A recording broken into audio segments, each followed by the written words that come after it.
یہ ایک خوبصورت گھر تھا جس کے باغیچے میں رنگ برنگے پھول کھلے تھے۔ ان پھولوں کی خوشبو نے نہ صرف گھر بلکہ ڈیوڈ اور اولیویا کی زندگی کو بھی معطر کیا تھا۔ ڈیوڈ آسٹریلیا کے شہر ویانا کا ایک قابل انجینئر تھا اور معروف کمپنی میں اچھی پوزیشن پر فائز تھا، جبکہ اولیویا ایک بہترین شاعرہ تھی۔ حال ہی میں اس کا ایک شعری مجموعہ منظر عام پر آ چکا تھا۔ وہ دونوں اچھی زندگی گزار رہے تھے، لیکن کچھ دنوں سے ان کے درمیان نامعلوم سا فاصلہ پیدا ہو گیا تھا جو وقت گزرنے کے ساتھ ساتھ بڑھتا جا رہا تھا۔ ایک شام یہ لاوا پھٹ پڑا۔ ڈیوڈ اپنے پروجیکٹ پر کام میں مصروف تھا جب اولیویا کمرے میں داخل ہوئی اور بولی، ڈیوڈ، میں اب مزید اس گھر میں نہیں رہ سکتی۔ یہ سن کر ڈیوڈ کا رنگ اڑ گیا۔ وہ نہ سمجھنے والے انداز میں اپنی بیوی کو دیکھنے لگا۔ تم دن بھر دفتر میں ہوتے ہو اور گھر آ کر بھی اپنے کام میں مصروف ہو جاتے ہو۔ تم اس بات کو بالکل بھول چکے ہو کہ میں بھی اس گھر میں رہتی ہوں۔ میں ہر شام تمہاری واپسی کی منتظر ہوتی ہوں، لیکن تمہیں اپنے کام کے سوا کسی کا احساس نہیں ہے۔ میں اس گھٹن بھرے ماحول سے تنگ آ چکی ہوں۔ ڈیوڈ کو بھی غصہ آ گیا۔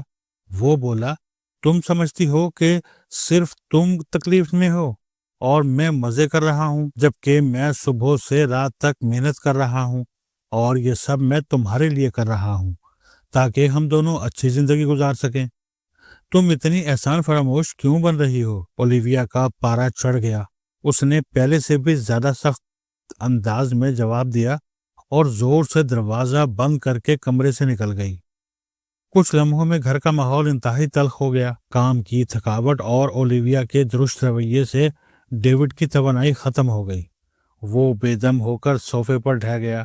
کہتے ہیں کہ مکان سیمنٹ، اینٹ اور بجری سے نہیں بلکہ مکینوں کی باہمی محبت سے بنتا ہے۔ احساس، اپنائیت اور قربانی ایسے عوامل ہیں جن کی بدولت ایک پرسکون گھرانہ وجود میں آتا ہے، جہاں ایسے لوگ رہتے ہیں جو دکھ درد کے ساتھی ہوتے ہیں اور ایک دوسرے کے لیے سہارا بنتے ہیں۔ ونسٹن چرچل کہتا ہے کہ میری سب سے بڑی طاقت میرے اندر یہ اہلیت ہے کہ میں ایک عورت کے قابل بنا اور اس سے شادی کی۔ انسانی زندگی میں ازدواجی سفر انتہائی اہمیت کا حامل ہے۔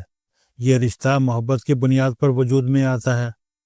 البتہ شادی ہو جانے کا مطلب یہ نہیں کہ اب تمام عمر یہ تعلق اسی طرح چلتا رہے گا، بلکہ جس طرح پودے کو صبح و شام پانی کی ضرورت ہوتی ہے، ایسے ہی اس بندھن کو بھی محبت کا پانی چاہیے، ورنہ یہ مرجھا جاتا ہے۔ توجہ نہ ملنے کی وجہ سے اس عمارت میں دراڑیں پڑنا شروع ہو جاتی ہیں اور ایک دن یہ زمین بوس ہو جاتا ہے۔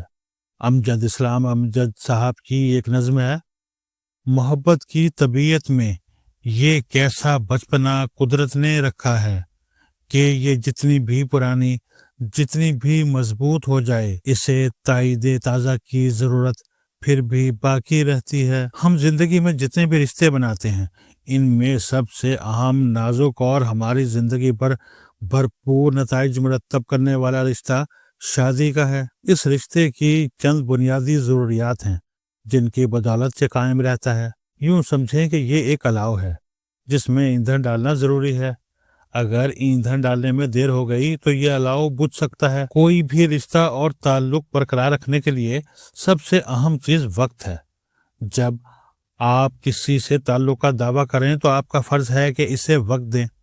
اگر ایسا نہیں ہے تو اس کا مطلب یہ ہے کہ آپ اپنے دعوے میں سچے نہیں ہیں۔ ازدواجی زندگی میں شریک حیات کو وقت دینا بہت ضروری ہے، اور صرف وقت نہیں بلکہ معیاری وقت دینا ضروری ہے، جس کا مطلب یہ ہے کہ اس وقت میں آپ دوسرا کوئی کام نہ کریں اور شریک حیات کے ساتھ باتیں کریں یا اسے سنیں۔ بعض لوگ اپنوں کے ساتھ بیٹھ کر موبائل پر مصروف رہتے ہیں۔ یہ حرکت سامنے بیٹھے انسان کو مایوس کر دیتی ہے۔ وہ سمجھتا ہے کہ آپ اسے جان بوجھ کر نظر انداز کر رہے ہیں، جس سے وہ ناراض ہو سکتا ہے۔ توجہ ایسی چیز ہے جو انسان کو اہم محسوس کرواتی ہے۔ کوئی شخص کتنا ہی سریلی آواز کا حامل کیوں نہ ہو، اگر اس کے سامنے ایسے لوگ نہ ہوں جو اسے توجہ سے سنیں تو وہ اچھا نہیں گا سکے گا۔ واصف علی واصف کا قول ہے کہ بولنے والی زبان کو طاقت سننے والے کان فراہم کرتے ہیں۔ بعض اوقات شوہر یا بیوی میں سے کوئی ایک اسٹرگل پیریڈ سے گزر رہا ہوتا ہے اور صبح و شام اپنے کام میں مصروف رہتا ہے۔ جب اس سے شریک حیات گلہ کرتا ہے تو وہ کہتا ہے کہ میں یہ سب خاندان کے لیے ہی کر رہا ہوں۔ یہ زندگی کا اہم موڑ ہے جس میں شریک حیات کو اعتماد میں لینا بہت ضروری ہے۔ اگر وہ اجازت دے تو ٹھیک، ورنہ گھر میں پیشہ ورانہ کام نہ کریں۔ آپ اپنے بچوں اور خاندان کے لیے کتنی ہی محنت و مشقت کر لیں، ان کے لیے مال و دولت جمع کریں اور انہیں بھرپور آسائشیں فراہم کریں، اگر آپ انہیں معیاری وقت نہیں دیتے تو یہ سب چیزیں بیکار ہیں۔ آپ کی توجہ نہ دینے سے وہ احساس کمتری کا شکار ہوں گے اور آپ کی محنت کی قدر نہیں کریں گے۔ معروف امریکی مصنف گیری چیمپئن نے ازدواجی تعلق کو بہتر بنانے کے حوالے سے The 5 Love Languages کے نام سے ایک شاندار کتاب لکھی ہے۔ وہ بتاتا ہے کہ ہر انسان کی اپنی پرائمری لو لینگویج ہوتی ہے، جس کے مطابق وہ محبت کو سمجھتا ہے، وصول کرتا ہے اور دوسروں کو دیتا ہے۔ ازدواجی زندگی میں شریک حیات کی PLL سمجھنا بہت ضروری ہے۔ جب آپ کو سمجھ آ جائے کہ آپ کا شریک حیات کن چیزوں سے خوش ہوتا ہے اور کس طریقے سے اپنی محبت کا اظہار کرتا ہے تو آپ آسانی کے ساتھ اسے خوش رکھ سکتے ہیں اور ازدواجی تعلق کو بہتر بنا سکتے ہیں۔ آپ کے ذہن میں سوال ہوگا کہ ہم اپنی پرائمری لو لینگویج کو کیسے سمجھ سکتے ہیں؟ یہ معلوم کرنے کے لیے اس بات پر غور کریں کہ آپ کن الفاظ سے خود کو باوقار اور قابل قدر محسوس کرتے ہیں۔ وہ جملے اور انداز گفتگو آپ کا PLL ہے اور اس کے مطابق آپ محبت کو سمجھتے ہیں اور دوسروں کو محبت دیتے ہیں۔ دوسرا طریقہ یہ ہے کہ آپ اپنے پرفیکٹ لائف پارٹنر کے بارے میں سوچیں کہ اس کے اندر کون سی خوبیاں ہونی چاہیے، اس کا اخلاق اور رویہ کیسا ہو اور وہ کس سوچ کا حامل ہو۔ اس چیز سے بھی آپ اپنی پرائمری لو لینگویج کو سمجھ سکتے ہیں۔ ازدواجی رشتے کو مضبوط بنانے کے لیے تیسری چیز قربانی دینا ہے۔ اگر آپ اس رشتے کو خوبصورت بنانا چاہتے ہیں تو اس کے لیے اپنی انا کے بت کو توڑنا ہوگا۔ آپ نے یہ تسلیم کرنا ہوگا کہ آپ کا شریک حیات آپ کے لیے انتہائی اہم ہے۔ اس تعلق کو پروان چڑھانے کے لیے آپ نے وقت، توانائی اور جذبات کی قربانی دینی ہوگی اور اپنے شریک حیات کو ذہنی و جذباتی طور پر خوش رکھنا ہوگا۔ اگر آپ کے اندر قربانی دینے کا جذبہ نہیں تو پھر معذرت کے ساتھ مجھے یہ کہنے دیجیے کہ آپ تعلق نہیں نبھا سکتے۔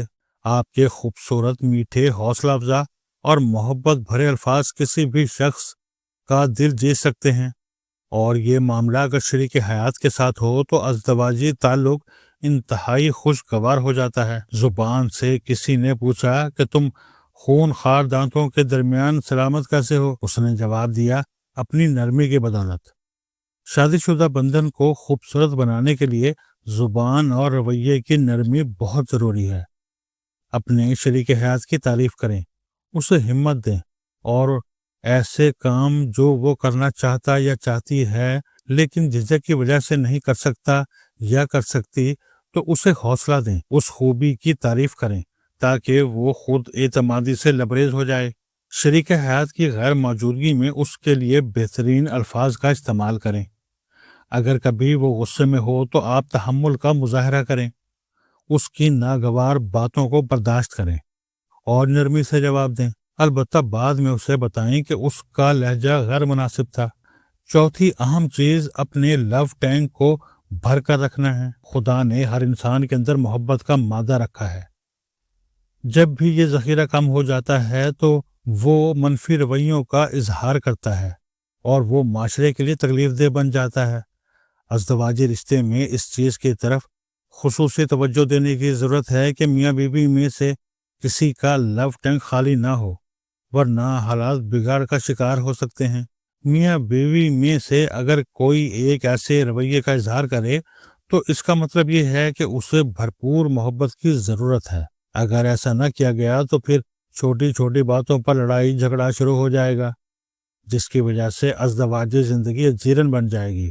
لو ٹینک کو وقتاً فوقتاً بھرنا ضروری ہے اور اس کے لیے بنیادی چیز وقت، توجہ اور خوبصورت الفاظ کا تبادلہ ہے۔ ازدواجی زندگی کو خوبصورت بنانے کے لیے پانچویں چیز تحفہ دینا ہے۔ اپنے شریک حیات کو تحفہ دینا ایک شاندار عمل ہے۔ اس کی بدولت وہ جان جاتا ہے کہ میرے پارٹنر کے دل میں میرے لیے عزت اور محبت ہے۔ تحفہ دینا محبت کا اظہار ہے، جس سے تعلق مضبوط ہو جاتا ہے۔ تحفہ اگر کسی خاص موقع کی نسبت سے ہو تو اس کی بدولت وہ یادگار بن جاتا ہے۔ تحفہ دینا اس بات کی علامت ہے کہ آپ اپنے پارٹنر کی خدمت اور جذبات کی قدر کرتے ہیں اور اپنی زندگی میں اس کی موجودگی سے خوش ہیں۔ اگر ازدواجی زندگی مسائل کا شکار ہو جائے تو کیا کیا جائے؟ نمبر 1، مکمل بات چیت بند نہ کریں۔ کسی نہ کسی حد تک رابطہ ضرور قائم رکھیں۔ اگر بات چیت نہیں کر سکتے تو ایک دوسرے کو خط لکھیں، اس میں اپنے احساسات لکھیں۔ چند دن تک یہ معمول جاری رکھیں، اس کی بدولت تناؤ کی کیفیت ختم ہو جائے گی، فاصلے کم ہو جائیں گے اور تعلق استوار ہو جائے گا۔ نمبر 2، اپنے شریک حیات کے سامنے اعلان کریں کہ میں ایک اچھا شوہر یا بیوی بننا چاہتا ہوں اور بدلے میں کسی چیز کا مطالبہ نہ کریں۔ اس کے بعد مستقل مزاجی کے ساتھ اپنا رویہ بہتر کریں اور ایسے کام کریں جو شریک حیات کو پسند ہو۔ ایک ہفتہ تک بہترین برتاؤ کرنے کے بعد شریک حیات سے پوچھیں کہ کیا میں آپ کی نظر میں اچھا انسان بن گیا ہوں؟ اگر مثبت جواب ملے تو اس کا مطلب یہ ہے کہ شریک حیات کے دل میں آپ کے لیے عزت پیدا ہونا شروع ہو گئی ہے۔ ایک ہفتہ بعد شریک حیات سے کوئی وعدہ کریں اور اسے نبھائیں۔ جلد آپ کی ازدواجی زندگی خوشیوں سے بھر جائے گی۔